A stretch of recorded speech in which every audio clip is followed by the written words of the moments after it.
Hello folks, this is Sula speaking. You're listening to another video for Teamfight Tactics. This is our first look at set number 12. This one's officially called Mischief N Mayhem, not end, little n apostrophe n. And this is the newest set, and we are playing this on the public beta environment. This is a double-up game that I'm doing together with Antisocial Monkey. This is from the second day of the public beta environment, or PBE. I did some games with Grillo the day before, and then I did some games with Antisocial Monkey on this particular day. I'm sure I'll get a chance to join with Headwinder, who's also been on PBE, and maybe some other folks as well. But this is just an initial look. We're going to take a gander around at some of what's going on in this game and see some of the new mechanics that are here in set 12, which I have to say looks a lot more promising than set 11. Now, one unfortunate thing is this is not what I was looking for in terms of which portal we were going to get. We end up getting the Trainer Golems, which is the one where everyone gets a golem at the start of the match, and there are 3 emblems on it. Now, if you're wondering why I don't like this one, it's because it's very, very possible for someone to just win or lose the game immediately at the start of the game based on what emblems are on there, and it's completely and utterly out of your control. So for this particular game, I have gotten a Scholar emblem, a Chrono emblem, and what is the third one? I believe it's a Warrior emblem. Let me double check on that. Again, this is very early. Again, and a Warrior emblem.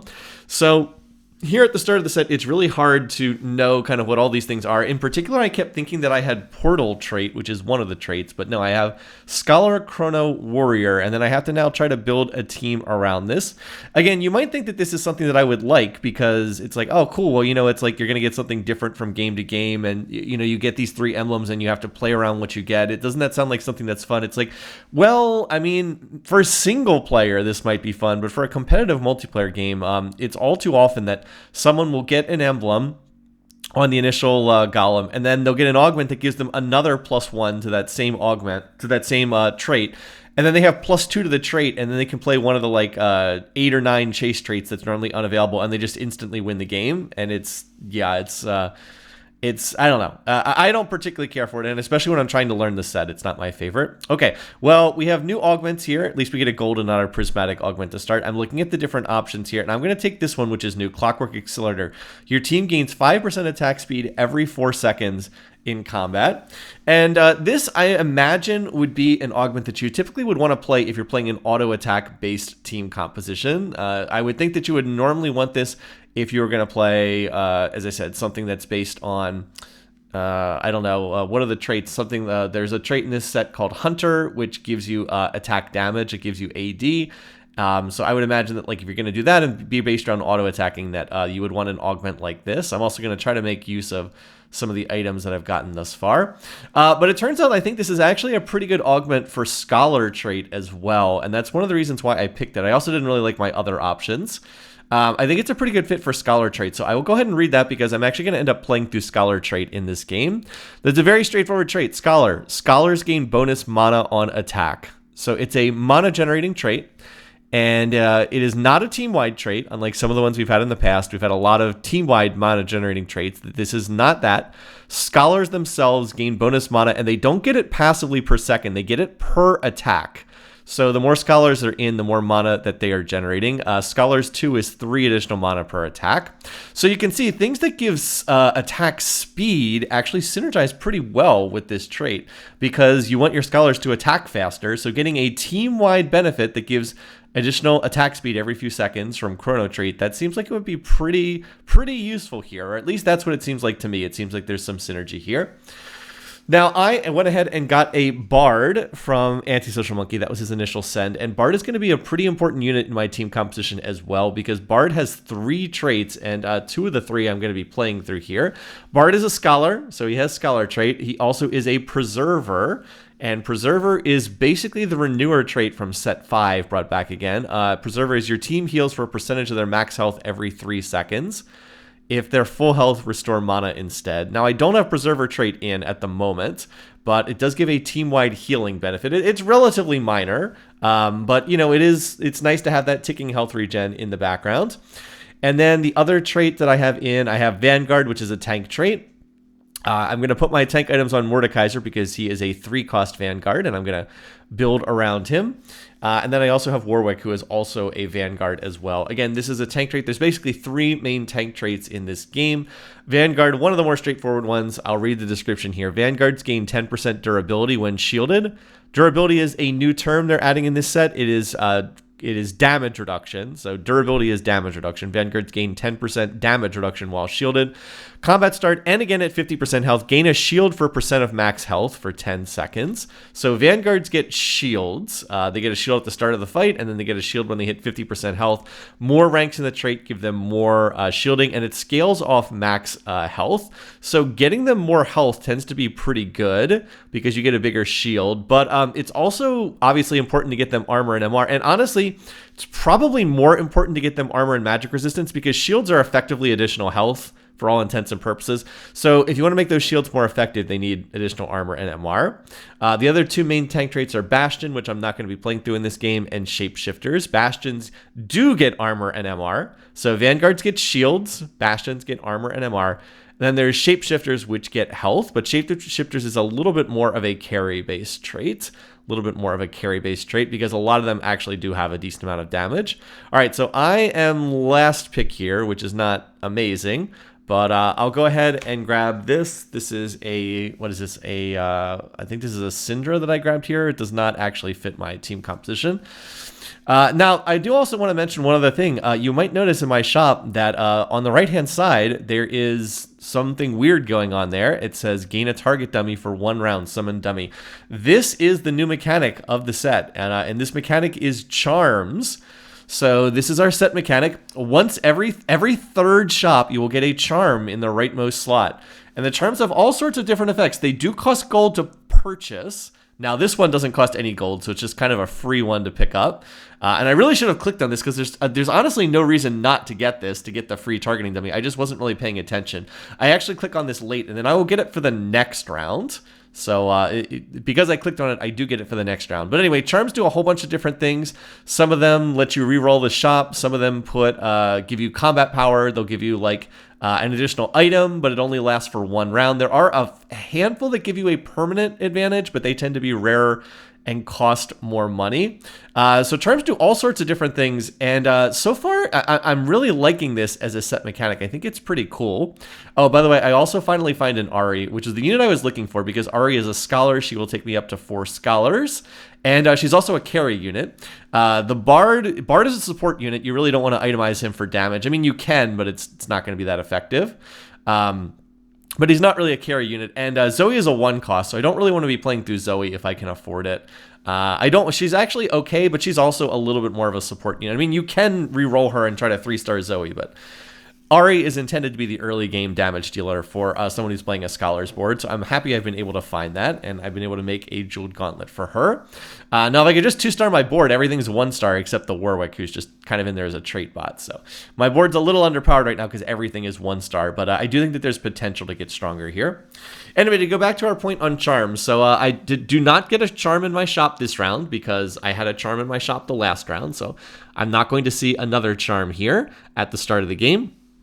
If you reroll your shop, every 3rd shop will have a charm, but there are a couple catches here. And the first one is if you buy a charm, you cannot see any more charms in your shop that round. You have to wait for another round if you want to see the next charm. So there's a bit of strategy here in terms of how you want to play things. Sometimes you might want to roll additional times just to see more charms because some of the late game charms in particular can be very powerful. But of course, you have to refresh the shop to see more charms. You know, you have to reroll 3 times, which is 6 gold if you want to see more charms. So sometimes at the end of the game, you might want a really powerful charm that's going to help you win the next fight. But it's like, oh, but then I have to spend 6 gold if I want to see another charm. And there's no guarantee that the next one's going to be useful either. So that's kind of an interesting thing. It also is the case that sometimes you don't want charms. Sometimes you just want to see more champions. So you might want to just grab a charm quickly if you're re-rolling the shop, because then it opens up that shop slot. Like if you're doing a big roll down, you might just want to get the charms out of the way so that you can see champions instead of only seeing 14 out of 15 champs, because 1 out of every 3 shops is going to be eaten up by that charm slot. And then, of course, they cost gold. Like here, this one, I have Assassin. Next combat, your highest attack damage champion jumps to the enemy backline. I mean, that might be nice to have, but it costs 4 gold, and like I have to spend econ on this, so I don't really want to spend econ on something that's not going to help me that much. And that's one of the reasons why I really think charms are going to be a fun mechanic, because every time you see one, it's a decision point, and you have to think about, do I want to spend the gold on this? Do I want to hold for the next charm that might pop up? You know, and even if it's like something that's kind of useful, you kind of have to be like, oh, but could I maybe get something that's more useful if I hold out and roll for more charms? So I just think that they provide a lot of replayability, and I think that they're infinitely better as a set mechanic than the encounters, because the encounters you didn't have any control over. They just kind of happened. And like, what's interesting about that? There's no decisions to be made. Anyway, we'll get back to charms in a second. I do have more to say about this, but we're about to get our second augment. And in the last minion run, I had 2 swords and a glove pop out, which is really bad because I'm playing this is a magic damage based comp. So swords are almost useless for me. But then I see good old Pandora's items is here, and I'm like, ah, okay. Well, you know, if Pandora's items is available, let's just go ahead and take that, because normally I'm not a big fan of Pandora's, because normally I think you can just kind of play around whatever items you have and it works reasonably well. But my items are just so poorly suited to the comp that I'm running with these double swords. I actually think it made a lot of sense to take Pandora's items here, because now I can actually roll. I can have these swords transform into something else, and I can actually get something useful. Other problems on my game. I'm very poor. For whatever reason, I'm super poor in this game. I'm not exactly sure why. I don't think I got a lot of gold to drop from the beginning of the game. And I did end up buying some things that were a little bit pricey, but I kind of invested in board strength, but then was not able to win streak, which is kind of a bad thing to do from an econ perspective. So I'm kind of behind the 8 ball in terms of economy. I'm actually quite poor. And then also look at my board. I have so many pairs. I have a Zoe pair. I have a Mordekaiser pair. I have an Ari pair. I have a Bard pair. I had a Blitzcrank pair as well that I was considering playing for more frontline until I went ahead and sold that. So I kind of have to play like this Scholars board based on what I saw on my initial Golem. And I am completely uncontested. By the way, I'd love to sell something, but I really need to hit some of these 2 stars, so I'm hesitant to sell. So again, my board like has potential to get there, but it's definitely not there yet. It's definitely not there yet, and I desperately need to hit some 2-star units. You might also think, oh, this is and I get another Bard send from ASM, which is definitely helpful. That's going to help quite a bit. You might think, well, why not just make a Shojin here? You have the items for Shojin. It's a spellcasting comp. Wouldn't Shojin be good here? And the answer is no. And the reason for that is because Scholars generate so much mana on their attacks. They don't need a Shojin. Right now I have 4 Scholar. Every Scholar generates 5 additional mana per attack. That's already like having a Shojin in and of itself. And if I can get up to Scholar 6, they're going to get 10 mana per attack. Normally, auto attacks give you 10 mana. That's the way the math has always worked this way, like forever in Teamfight Tactics. Auto attacks give you 10 mana per auto attack, and you also generate mana from being hit. So you get mana from attacking or taking damage. But when it comes to just attacking, it's been 10 mana per auto attack for ages. So at Scholar 6, I'm going to get 20 mana per auto attack. A Shojin would only take that up to 25. That's not much of a benefit to do that. So I think it actually makes better to just stack as much AP as possible, because the trait itself is going to give me mana. I don't need more mana generation because the trait's going to cover that already. So that's what I'm looking for here. I'm going to try to get that. I actually do finally win a round, which might not have been great for streaking purposes, but I am going to win this one. And now I get a chance to take something off carousel. So because I have Pandora's items, I will just take the most expensive champ on here. So I take Nasus, who's a 4 cost. He's not going to factor into this game, but good to have him. And I've got a rod here, so, you know, I might as well make use of that rod. I can use it for something. I could potentially look to make a death cap, because one of these items is going to roll into another. One of these items is going to roll into something. I could always try to get another one. I'd also would like to get Ionic Spark if possible too, because I do have a spellcasting composition here. So anyway, I'm actually going to get some good stuff here. I hit the 2-star Mord, and that's really big because, as I said, my front line was pretty sad. I'm going to make the Warmogs, and then now look what I have. I have a Rod and a Cloak here. So I could just go ahead and make Ionic Spark here, which I think would be pretty good for the team composition that I'm running. So yeah, I'm just going to go ahead and do that. And then this was a gift round for double up. So I'm going to pull the Anvil. And out of these options, I was like, all right, I'll just take another Rod here. And we'll put this on Ari. And my board definitely got way stronger there because, as I said, I hit 2-star Zoe.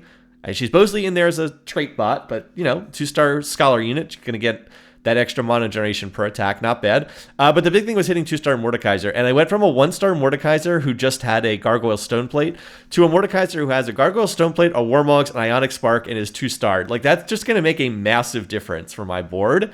Massive, massive difference, and that's going to help quite a bit here. So now I should at least be competitive in these fights. I might not necessarily win them all, but I should at least be competitive, and that board's going to be pretty strong because, as I said, he's a 2-star frontliner. He is a 3-cost Vanguard. He's the only 3-cost Vanguard, and the Warwick is going to be replaced by another Vanguard. I really want to replace him with Tahm Kench, who is the 4-cost Vanguard, because that will actually unlock the Arcana trait, which is something that Ari has on her, excuse me. But it would be nice if I could also hit a 2-star Ari. That would also be nice. But so far, not really seeing a ton of Aris, which is a shame because she's my main carry. So now I kind of have the tankiness. Now I need to get the damage portion. As you see, ASM is... what did he end up getting? He ended up getting a Warrior Emblem, which is not going to match his team board at all. ASM was trying to play Witchcraft in this, which is one of the traits, and it's a fun trait. The big problem for us is this other team is win streaking, and this team actually has double Witchcraft emblems. It's the person Chief Candy. I'll talk more about this in a minute, but they have double Witchcraft emblems, and that's a problem because that means they can play Witchcraft 8. And again, this is why I don't like the Golem portal, because this team basically kind of wins the game on the very first round of the game, because the person has a Witchcraft emblem on their Golem, and then their very first augment, they also got plus, or maybe it was their second augment, but they got +1 Witchcraft from that. So now they can play Witchcraft 8, which is a chase trait that, you're not really supposed to hit. It's supposed to be like a pseudo auto win the lobby if you hit it, and like that person didn't do anything. They just kind of got handed the game as a result of their the initial Golem and then their augments, and like they don't even have to do anything. They just kind of win the game for free off of that. So that's what we're worried about. That's what we're trying to work towards, but that's for down the road. At least one of them did finally lose a round. So that team, one of them lost a round. I think it was ASM who actually beat them. So ASM is trying to play this Witchcraft board, but he's kind of contested by this other person who's playing Witchcraft and has double Witchcraft emblems. So yeah, he's just kind of behind the 8 ball from the very beginning. Anyway, I am trying to get up to level 8 and level 9 as fast as possible. In order to make this board work, I do have to play some expensive units. So the Scholar-based board, I haven't seen too many people playing it so far on PBE, not that I've done a ton of PBE games. But with the +1 Scholar for Scholar 6 is very, very strong. But you need an emblem to hit it, and it's not craftable. You can't make it from a spatula. You have to get it from an augment or a carousel or something like this Golem. But if you can actually hit Scholar 6, it's really strong. The problem is I need to find Rise, who is the... and then here I'm going to get 2 gloves. So I'm very happy to Thief's Glove the Bard. I do not have enough items to itemize Bard, but I'm very happy to Thief's Glove him. I think that's going to work perfectly. So anyway, I need to find Rise, and by the way, I'm going to go ahead and make Death Cap here on Ari. So she has what I think are very good items for someone who's playing a Scholar's board. The Jeweled Gauntlet, so she can crit the Gnasher's Tooth, so as soon as she casts, she's going to get more attack speed, which again synergizes great with Scholar trait, and then the Death Cap for just more raw ability power. So anyway, I need to find Rise. Rise is the 4-cost Scholar, and then I need to find Melio, who's a 5-cost Scholar. So I need to find these expensive units. If I can get a 2-star Rise and then find at least 1 Melio so I can play 6 Scholar, I think my board will be very strong. But I have to find these units, and I haven't had great luck so far. It's kind of unfortunate that I do find a 4-cost in my store, but it's Callista, who's not going to do anything for my board. I actually thought about just sticking her on the board temporarily, but I don't really have anything. I don't really have any AD items, because the AD items I did have, I re-rolled. And by the way, here is the person who hasn't lost a round yet the whole game. This is the 6 Witchcraft board. And if you're wondering why they're just like annihilating my board, they have this 3-star Poppy. So they have the Poppy Carry Augment. The hero augments are back in this set. Witchy Wallop. Gain a 2-star Poppy. Your strongest Poppy's ability no longer, I think it said no longer stuns, but does 80% more damage. They got this 3-star Poppy super early, and Poppy's normally a tank, but this item makes her into a carry unit. Anyway, so now it's time to pick another trait here. I thought about Aggressive Preservation, but I'm not really playing through Preserver, so I don't think that's that great. I'm going to take Vertically Inclined, which is interesting.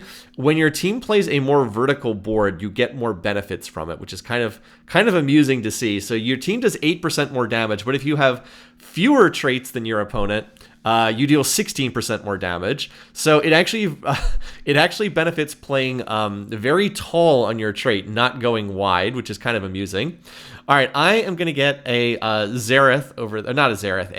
Kench over there from ASM. He actually had it in his store, and he was like, would you want a Zareth? Well, I keep saying Zareth. Zareth is the 5-cost Arcana.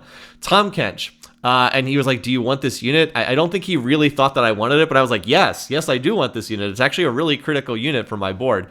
So Tom is the top Vanguard. He's the most expensive Vanguard. There's actually no 5-cost Vanguards. Let me just double check that real quick. I believe there's no 5-cost Vanguards. Yes, that's right. There's no 5-cost Vanguard. He is the only 4-cost Vanguard. So Vanguard, a bit of a reroll trait. There's 2 1-cost Vanguards and there's 2 2-cost Vanguards. So it's probably a bit more reroll inclined. But Tom is the most expensive one. And what's this? He does not get tankier when he uses his ability. What he does is he stuns, dives underground, surface next to the closest enemy. Enemies within 2 hexes are stunned. Okay, so he has CC on his ability. So he's not the greatest tank, but he is very disruptive. Mordekaiser is arguably more tanky because Mordekaiser's ability actually makes him tankier. He gains a shield, so he actually does get tankier when he uses his ability. But Tom is still really useful for my board because he puts the Arcana trait in play, which is a I hate to keep saying interesting. It's kind of my crutch word, but I do think it's useful here. You get a little item that you can put on an Arcana champ that triggers an Arcana effect, and each one of the Arcana units has a different effect when you use the little item on them. So Ari's is you gain additional ability power for each 3-star champ. So that's for if you're doing a reroll build. Hecarim, units holding items gain damage reduction and attack damage. So gain additional damage reduction. Tom Kench gain health for each active trait. That's what I'm using right now because that's most useful here. And then Zareth is the 5-cost legendary Arcana. Abilities deal bonus true damage for each charm purchased. Now, I don't have him, and I'm actually not going to be playing him, but there is a build where you focus on getting a 2-star Zareth, and then you just buy as many charms as possible to stack up that ability. If you stack it up all the way, it's actually extremely powerful, but it's very expensive to do that, and it requires having a lot of late-game units, so that's not something that's kind of viable right now. Now, the one other trait I have that I haven't talked about is Chrono. I guess I technically have Witchcraft in there for 1 round, but I'm not really planning on playing that. The other trait I have in here is Chrono. Now, I got 1 rank of Chrono off of my Golem from the beginning of the game. Chrono, also a unique trait, definitely some different stuff here. It functions, now, there was a Chrono trait back in set 3, but this functions differently. So here is the official description. Chronos gain 15 ability power. That's innate to the trait. Combat start. Begin a 16-second cooldown, which speeds up by 1 second after each Chrono ability cast. At the end of the countdown, gain a special effect. So it does nothing at the start of the fight, but after 16 seconds, lowered by Chronos casting their ability, you get a special effect. Chrono 2, your team restores 20% health. Chronos gain additional ability power. So that's kind of useful. That's a team-wide benefit. You know, the entire team heals. Should kick in any second now on my board. I think it just went off there. It's kind of hard to see sometimes when the Chrono benefit is going off. I am not planning on getting much beyond Chrono 2 in this game. But if I were to get up to Chrono 4, Chrono 4 is team also freezes time for 2.5 seconds and Chronos keep fighting, gain more ability power. At Chrono 6, which requires an emblem, which I do have in this game, Chronos also gains 60% attack speed and your team heals 100% health instead. So yeah, Chrono 6, pretty powerful. Chrono has 1 unit of each cost tier. 1 cost, 2 cost, 3 cost, 4 cost, 5 cost. And I actually do have the 5 cost unit, which is Camille. And then I also found this Karma, which is the 4 cost Chrono unit. So I actually can play 4 Chrono here. I'm just not sure what to take out if I were to play them. I might as well play the, I was gonna say I play the Karma over the Zillion, but then I was like, no, that cost me Preserver trade. I don't think that that's worthwhile to do.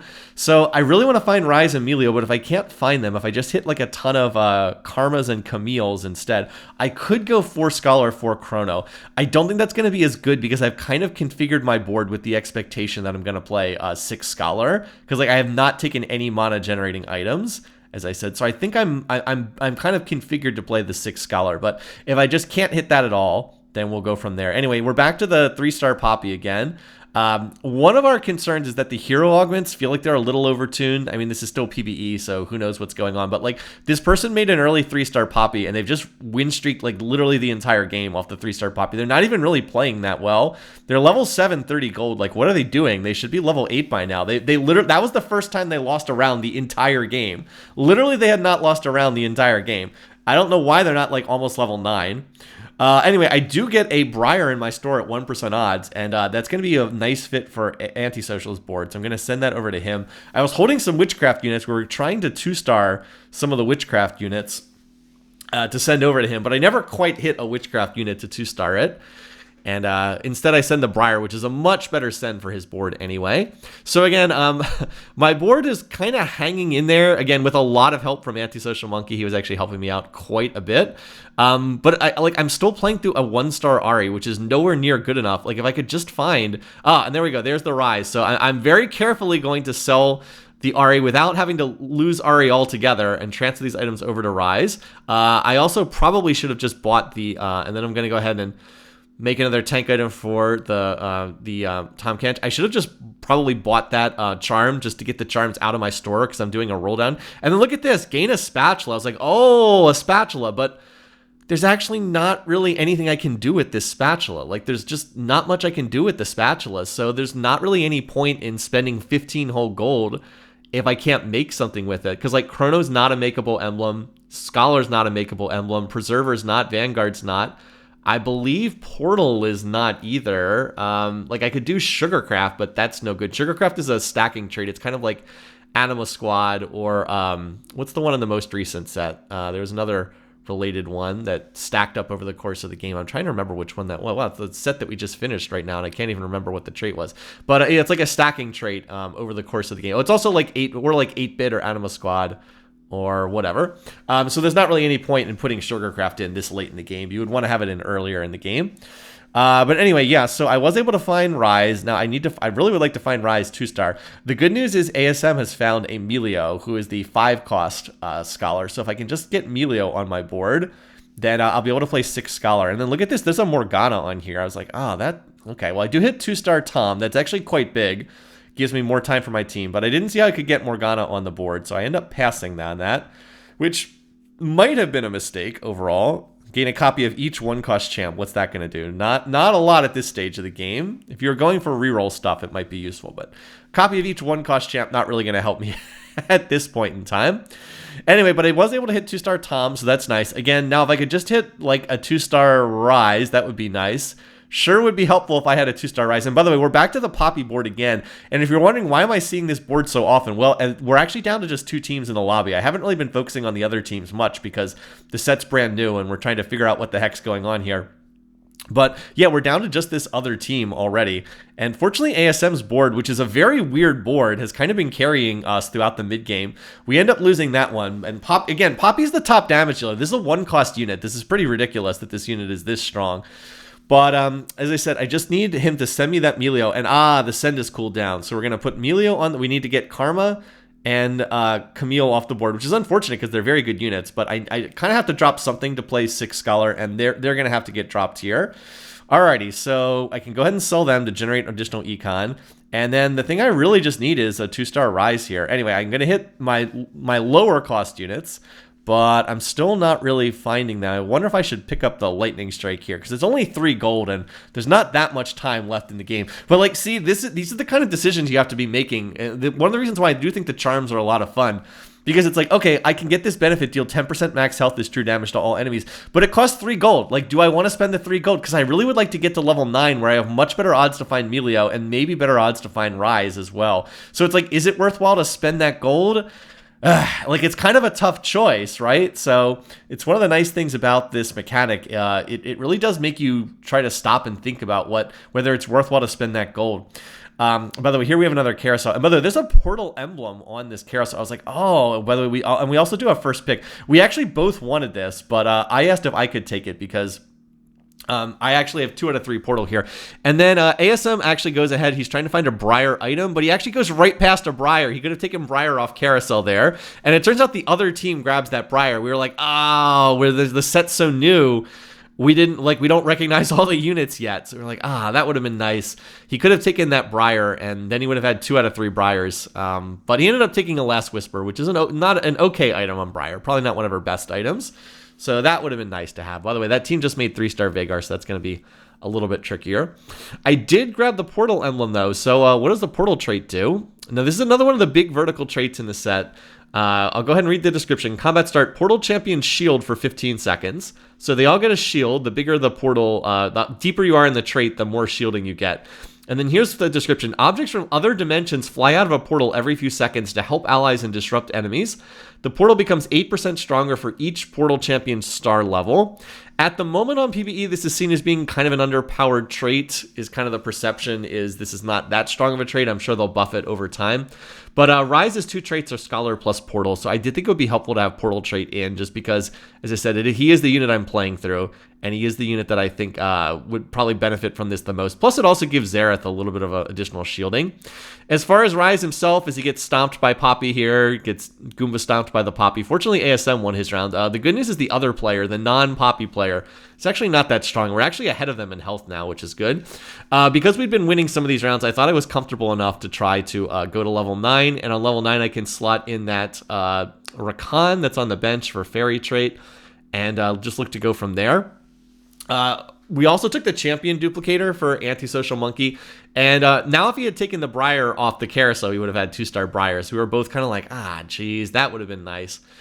This other player who is not the Poppy player is actually playing Honeymancer, which is a reroll trait where you get bees. It's a very cute trait. It's seen as being a little bit underpowered right now in PBE, but probably by the time I post my next video, they'll have buffed it into overpowered status, because that's just how they roll in PBE. But as of right now, it was seen as being a little bit underpowered, and I don't think this person quite built the board correctly either. But they were definitely the weaker of the 2 players. Instead, it's a stupid Poppy. Again, a little bit concerned that the champion hero augments are maybe a little bit overtuned, because it just felt like this person kind of win streaked the whole game just off of double witchcraft emblems and then having the Poppy. But like this, I'm just tearing through this board.